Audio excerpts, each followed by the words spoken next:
Hi, welcome to a new episode in the Internet Surfer, hosting the most horror and creepiest stories from Reddit.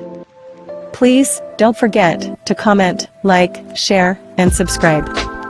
Enjoy. What is the creepiest small town you have encountered in New Zealand? Horror stories from Reddit. My answer to this question is always pater. There is just a palpable sense of the town dying. A lot of the houses are run down with overgrown lawns, and a few of them are abandoned altogether. Then there is the abandoned factory on the way in from the Whanganui side, and the abandoned hospital on the outskirts of town. In all the time I spent there I saw people under 40 about once or twice. Near the middle there is a sculpture of a whale skeleton, and it feels like entirely appropriate imagery for a corpse of a town. I have been to worse small towns, Morwa and Kaikohe. I felt like I might be jumped if I stayed there too long, and from what locals tell me that was founded, but none of them were as creepy as pater. If anybody has watched True Detective S1, it reminds me of Rust's description of being in someone's faded memory of a town. There is the abandoned factory on the way in from the Whanganui side, and the abandoned hospital on the outskirts of town. In all the time I spent there I saw people under 40 about once or twice. Near the middle there is a sculpture of a whale skeleton, and it feels like entirely appropriate imagery for a corpse of a town. I have been to worse small towns, Morwa and Kaikohe. I felt like I might be jumped if I stayed there too long, and from what locals tell me that was founded, but none of them were as creepy as pater. If anybody has watched True Detective S1, it reminds me of Rust's description of being in someone's faded mem. Morwa has always been a hole. I spent a lot of time in Kaitaia/Kaikohe as a kid and only recently returned for a quick visit. It is sad to see the state of those places nowadays. They have gotten worse.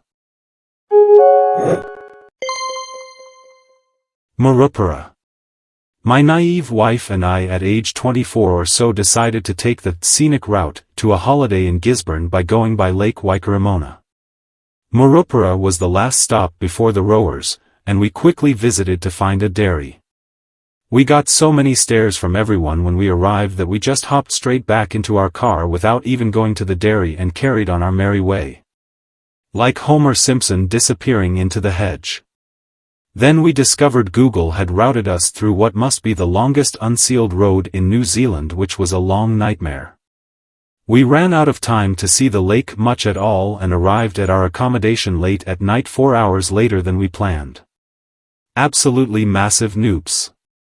But fun story. Do not recommend stopping in Murupara or accessing Waikaramona from the south. Similar experience with Te Urura area. Back when everything was still open, we booked to stay at Sandy Bay Hut.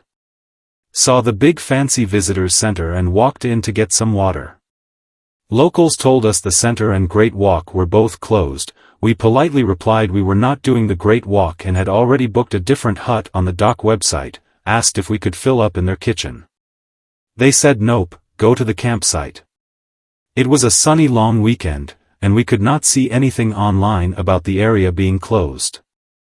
I got the impression Toho want to look after their own people first, and that Manihiri are not welcome.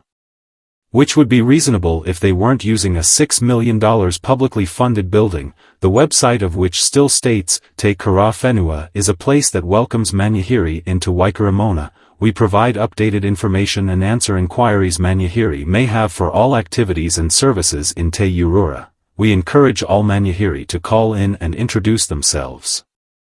Of course, they have little reason to trust Pakeha, or want to work alongside government organizations.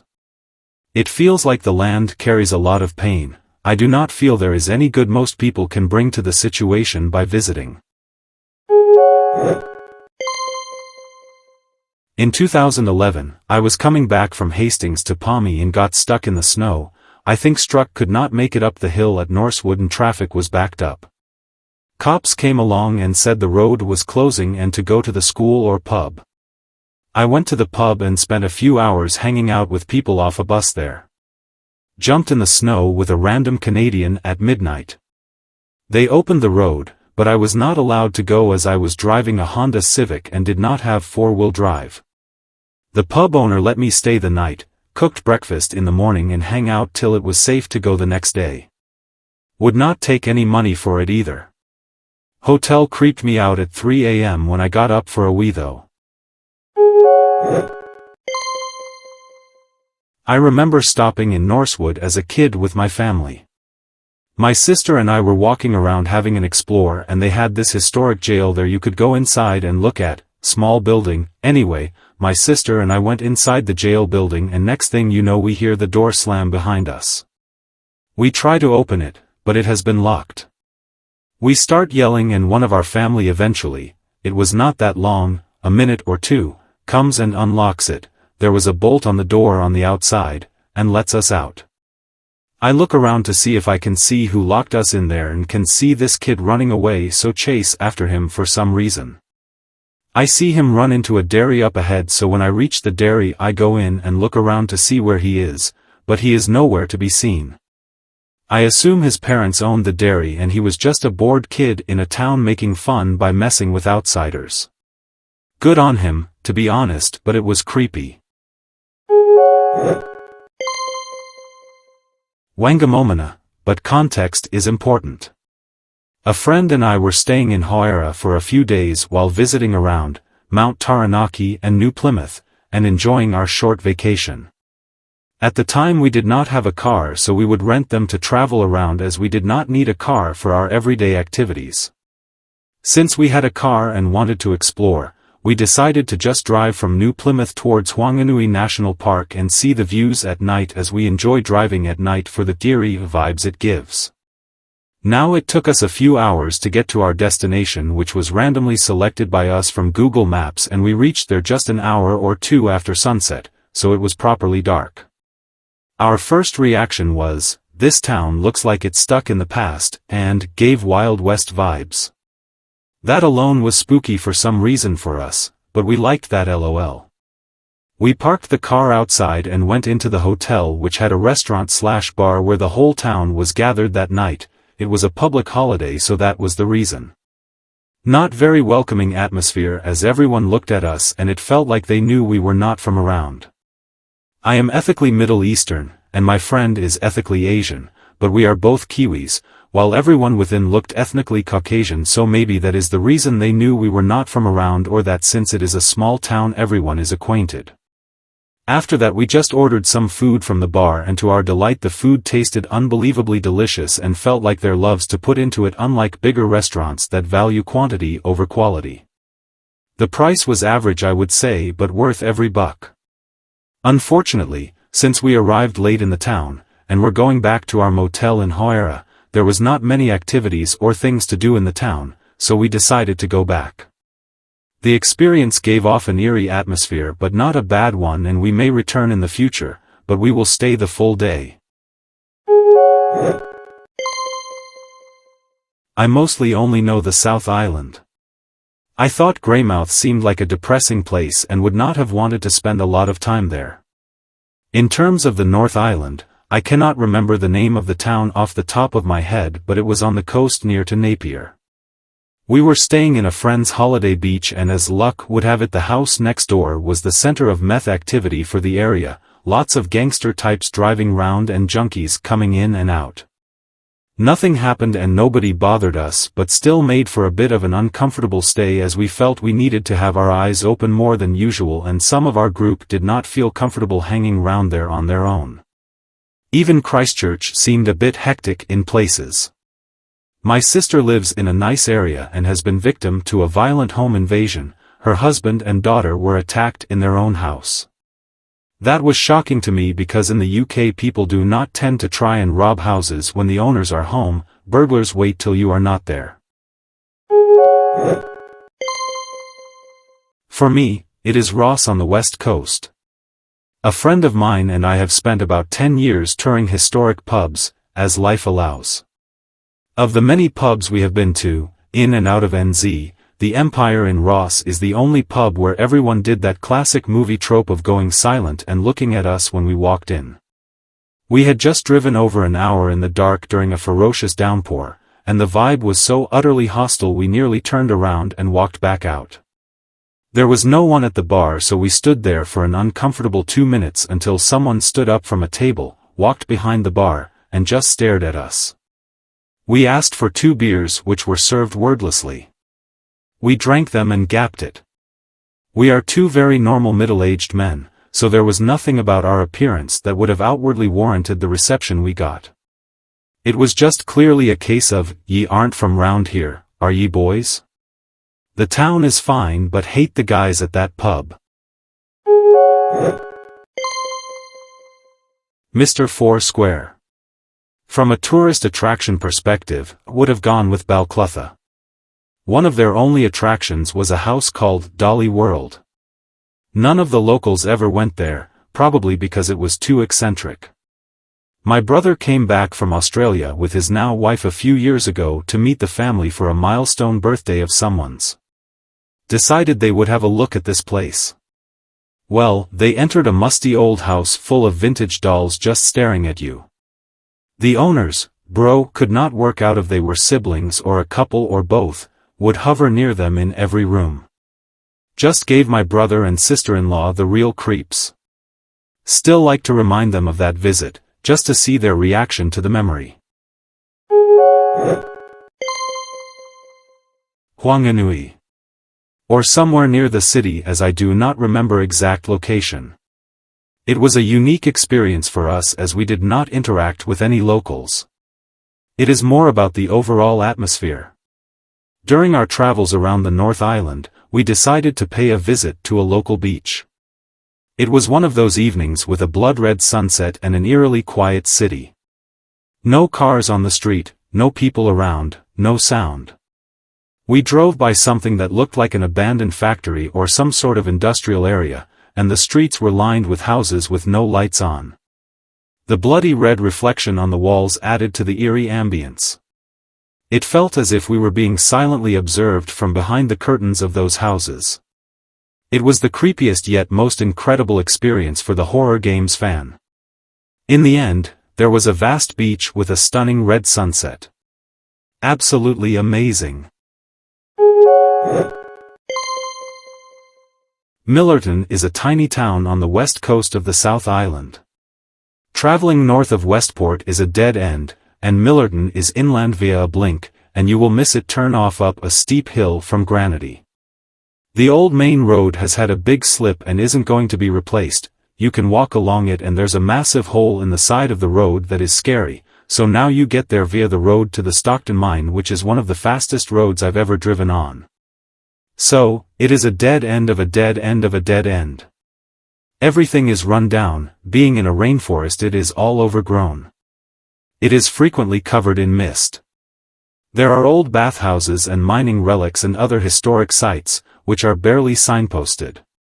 Some walks lead to random tunnels that have signs saying "Do not enter." There are 50 houses. I do not know how many are in use, and when driving through there were people peeking out of their curtains and I got the feeling I was being watched. Wonderful experience visiting, but would not want to spend the night there. Ngawi on the way to Cape Palliser is creepy imo. It is hours from anywhere and just emerges out of the land, with dozens of rusty bulldozers on the beach. The landscape is barren, and once you leave town the road starts falling into the sea at several points. I noticed a lot of batches out there have intense security with cameras and razor wire. Feels like the kind of place people have gone to not be found. Natia in the Hauraki Plains is also very weird, but that is mostly to do with all the conservative and weird Seventh-day Adventist signs on the road into town. A lot of houses in bad condition, and the main street is ugly, to be honest. Not necessarily a creepy spot, just odd. Drove to Host, only because I wanted to view the west coast during a South Island trip. The drive there was beautiful, until the closer we got, the grayer everything became, as if we were slowly losing health in a video game. When we arrived, there was no color at all. The trees, sky, floor, and buildings were all gray. It was jarring. The only people we saw were decrepit old men sitting on chairs outside an old building, and the lady who served us at the petrol station. When we tried to get snacks there, everything we tried to buy had expired months ago.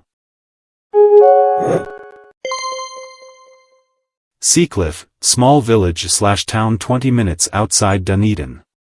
Home of the fatal Seacliff Lunatic Asylum. The reserve, especially at nighttime, gives me the spooks. One time as a kid, me and my friends jumped over the fence to check out the once morgue, that just looked like a decayed shed now. The scary part was when we took a picture on our flip phone through the front window.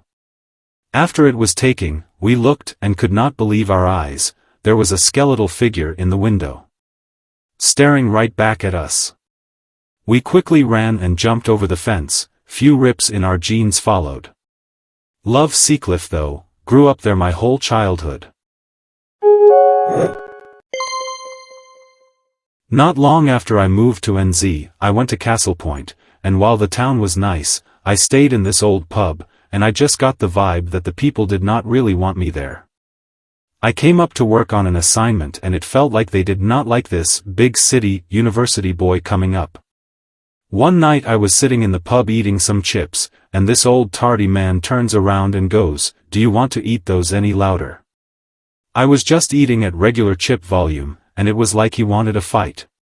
Just an unwelcoming vibe that is inconsistent with my experience in the rest of NZ.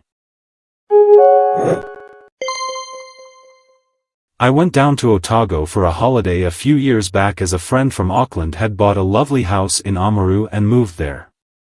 There is a private car service that you can book, so we booked it to go back up to Dunedin for a day and get driven by someone else, and you can elect to stop in a couple of places along the way. It's kind of a touristy taxi. The guy is very pleasant and accommodating. I do not know if this service is still running to date. As we went through Seacliff, which already has a reputation because of the old mental asylum, there was all kinds of frantic stuff going on, with emergency services swarming everywhere. One of the doors to a house was open and there were people in white hazmat suits busy inside. We were like, WTF is going on? Of course, the day we went through there was the aftermath of the Comerford Findlay incident, so tells you exactly what day we were there. March 8, 2016. We did not stop. I cannot say if Seacliff is creepy, but it was disturbing. I am really hoping I find someone who can talk to me about what I experienced on Mountain Road, Whirinaki in 2018. My partner and I were on our first roadie together as a couple. We had spent 3 weeks together in the back of his 96 Surf Hilux and were staring to make our way back to the lower north. We were taking the Twin Coast, gorgeous, scenic. We had had a big night the night before and we are stopping regularly for naps/water etc. It was blistering hot. One of those Northland days where you know even the shade will not help you with the sunburn. Squinting underneath your sunglasses, bright and cloudless. We saw the sign on the left, Mountain Road, with rest stop, toilets, a hostel, and a short loop walk which sounded like a bit of us. Turned left, road quickly turns to gravel, no dramas. Road continues, turns into a vertical gravel road. Okay. Road continues and there has been washout, the road becomes windy, single-laned, massive ruts. Oh well, good thing we are in a 4WD. We drove up this road for about 15 minutes, no sign of a rest stop or anything. Just sheer cliff face, this diabolical road, and loads of bugs. The cicadas were so loud you could hear them over the engine of this very much struggling vehicle. No room to turn around and we are trying to get Google Maps up, no service. We get to an extra hairy point, so I get out of the car to help my partner traverse. As I am standing on the bank, I look down this sheer rock face and see a pallet with like a makeshift bright white shade sail over it. Cool, I thought, someone must live nearby or something. If we get really stuck there will be someone who can help. As I am looking, I sort of start seeing shapes appear. I suddenly realize I am looking at two children with bright white hair dressed in white flowy tunic/dresses. I am staring at them and they are staring at me. I wave politely and call out something about the car. They just say nothing and stare at me. Right, I thought, we are in the wops, she will be right. Wrong. Managed to get the car up a bit further, so I hopped back in, and we continued driving.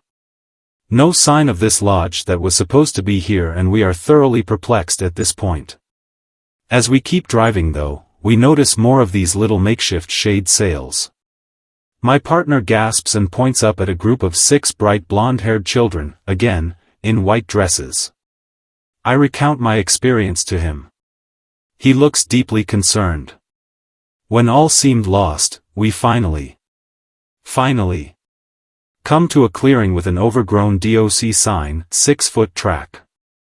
We turn the old gal off for a break and make a brew in the back. The cicadas were deafening, and we observed our surroundings.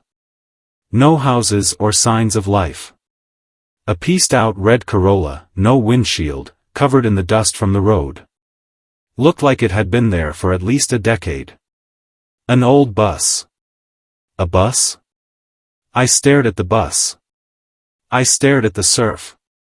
I stared back at the bus. How did a bus get up this road? There is no way someone drove a bus up here. As I am pondering, I stare at the bus. It is very dusty, all the dust from the road is covering this thing head to toe. Except for where the windshield wipers have very clearly very recently been turned on. Clear through the windshield. The sense of dread I felt was unparalleled. There still was not enough room for us to turn around, so we continued past 6-foot track. We are driving slowly. We are trying to keep the revs under the hum of the cicadas. As we round what was the final corner, we see about 50 m ahead, a large black shape. Driving forward, I hear my partner exhale as if he had been holding his breath. Is that a horse? I squinted at it, it certainly was horse-shaped. But it was so still, it looked like a fake horse, which in this moment, would have been infinitely creepier. The horse is standing on the right-hand side of a cattle grate, facing towards us. I have never seen such a black horse. Not a hint of white or brown, right down to its hooves. Just jet black. So black it looked out of place. Eyes unblinking, unmoving, obsidian spheres. It is not flicking bugs off with its tail, it is just standing there. The horse does not move. On the other side of the cattle grate, it looks like there is enough room to turn around. We drive the slowest anyone has ever driven across a cattle grate, scraping the driver's side wing mirror to squeeze past this horse. The horse does not move. I am eye level with the horse. I stare at the horse. The horse stares ahead. It is like someone poured ice water through my heart and into my stomach. As we crest the hill after the cattle grate, we come across something that made my partner white-knuckle the steering wheel. A house? The house looked as though it had been built out of corrugated iron, no windows, just square holes in the corrugated iron. 2 stories. Thick rope strung from the 2nd story to the trees across the yard had oil barrels threaded on, those big blue barrels. They were all hanging at different heights, and some of the ropes also had tires hanging off them. Later that night, my partner would describe it as, almost as if they'd gone with a nautical theme but had never seen a boat. I do not think the surf has ever made a turn that quickly. We go back past the horse in silence. We go back past the bus in silence. We go back past the platform where we had seen the 6 children, who were no longer there, in silence. Then out of nowhere, a sign. A sign we had not seen prior, Okapaco Lodge. Thank God. We drove in. Not a soul in sight. Okay, fair enough, we will find the campsite bathroom and we will be on our way. My partner uses the toilet near the entrance. All we can hear are cicadas. I enter the bathroom and midway my partner says, "Oh, hi." He sounded uneasy through the door. "Hey, yeah, sorry, We turned off for the rest stop and got a bit turned around further up the road and couldn't find the toilets. I hope it's okay we used yours? A woman's voice next. We don't usually allow that. She sounds mad, wary of my partner, and I am now the one using the bathroom she did not want us to use. I finish and get out. As I exit, the woman in front of me is furious. I look to my right, the oldest woman I have ever seen is shuffling towards us with a walking stick. Will you be staying the night? I wish I were joking when I say this voice was straight out of a children's movie depiction of a witch or an old crone, haunting. My partner explains again, now both are standing there, staring at us, furious. We make our apologies and begin backing down the hallway to get to the car. In the previously deserted car park/yard, there are now about 8 people standing in a line about 15 m away. One on a quad bike, blocking the entrance. Neither of us heard a quad bike pull up. And where did these people come from? We jump in the surf. The guy on the quad moves out of the way and we start going to leave. The second the surf bursts into life, the wall of people begin walking, deliberately towards the car. In a line. Staring at us. I am staring at them. One on a quad bike is laughing. Another with a pitchfork is using it to support himself as he walks towards us. All of them fair-haired. Drive. I said under my breath, tears beginning to well. We take off, faster than our ascent, drive past the spot where I saw the 2 kids who were now standing on the edge of the road, staring at us. I stared at them. And suddenly back onto the Twin Coast. It was like in a video game. The music changed the second you were out of danger. It was an incredibly quiet drive down to Kai Iwi Lakes after that. Thanks for watching. Please comment, like, share and subscribe. The Internet Surfer on YouTube for more horror and scary stories.